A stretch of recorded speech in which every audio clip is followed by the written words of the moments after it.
China is heading towards colonizing an entire continent by a new system of the game.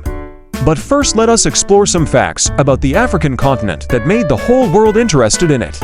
As we know, Africa is the world's fastest growing population, and more than 50% of the continent's population is below the age of 35 years old.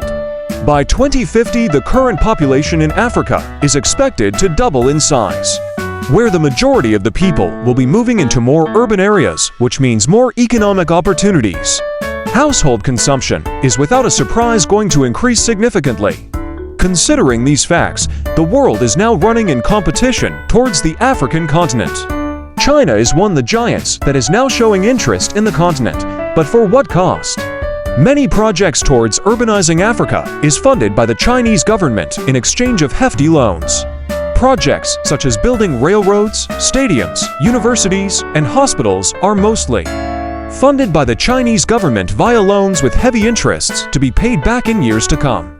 China is basically building all these infrastructures in Africa via debt, which then will create a debt trap to only enact a new form of colonialism.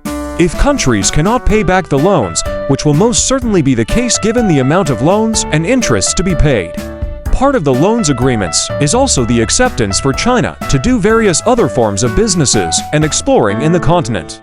For example, over 1/3 of Chinese oil is supplied by Africa. All sorts of raw materials that are found only in Africa is now being explored by China and taken as part of the business and trade agreements. The worst part in all of this is that the Chinese government is not the only entity that is doing this in Africa, but also many other private companies based in China are involved just to make matters worse. Let me know what do you think in the comments below. Please subscribe, share, and like the video.